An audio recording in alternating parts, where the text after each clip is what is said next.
DLearners is a platform, and why DLearners is every child is a different learner. So why I started DLearners is me being a different learner myself. I popularly call as dyslexic thinker.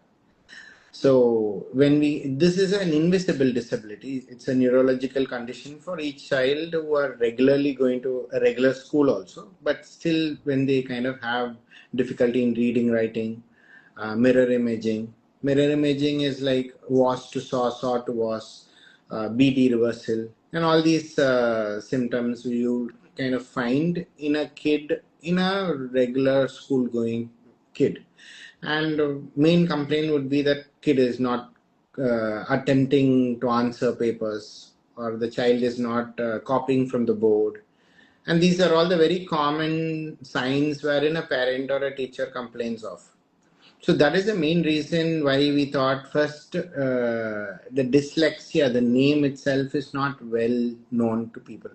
So we were thinking we should kind of create an awareness towards that. So that is what this app called DL Screening app, which you can see in our comment below.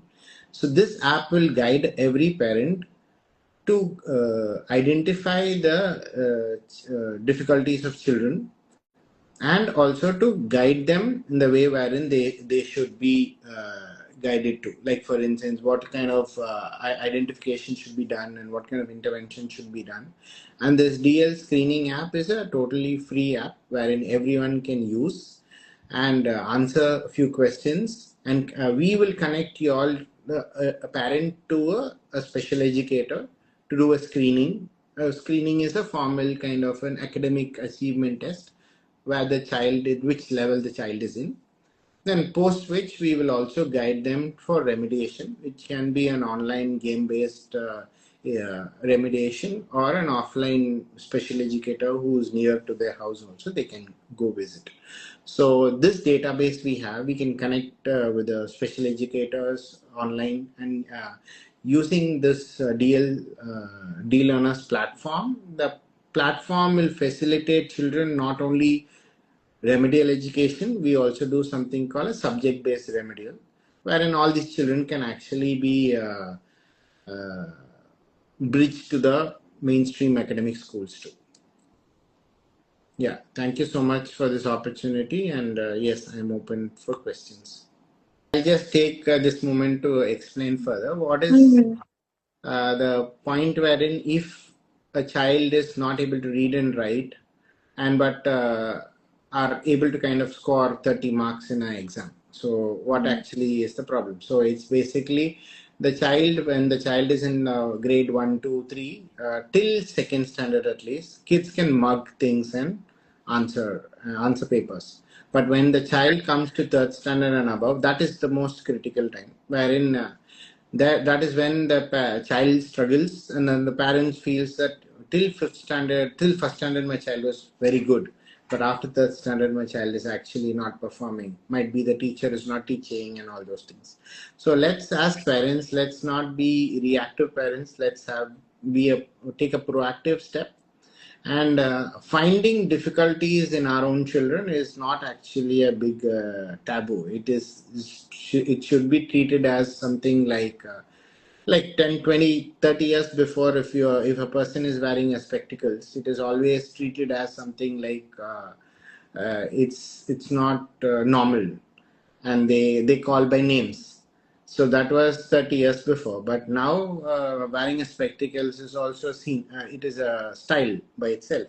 So that acceptance is everything is the mind, and any kind of difficulty when the child is facing, when the parent is open to accept and understand the difficulty, then only the child will have a path to proceed further. If the parent itself is having an inhibition to accept what the child is facing, and open mind to actually understand, okay, what is the difficulty, let me kind of understand the difficulty, and why is the child not reading, and all those things. I feel that why question is very important with a parent's point of view. So why my child is not reading, he is not focusing. Let us not be having preconceived ideas, that is, he's not focusing, he's lazy and so on, but rather than that, take some proactive steps, like getting into meeting a specialist or meeting a remedial educator, or a person who definitely can identify where the difficulty is and why the reasons are. So this would actually make a big difference. Why? Because we handle more than 4,500 students now and about 100 schools. In that, what major thing is, when the parent would be very seriously wanting a solution when the child is in 8th standard or 10th standard. But that time, the time is too limited to actually give them intervention. Rather than, we should focus on their academics only. So that is the gap the golden hour, I would say, is from between golden years, I would say, is between 3rd standard to 5th standard. So that is when we really screen the children and give them the right fundamental support. Then I think so they can automatically find their way when they're going higher grades, and we need not be worried about their confidence level and so on. So thank you so much for Nedisha to give this wonderful opportunity. So thank you so much. Thank you in participating Apni Pehchan campaign.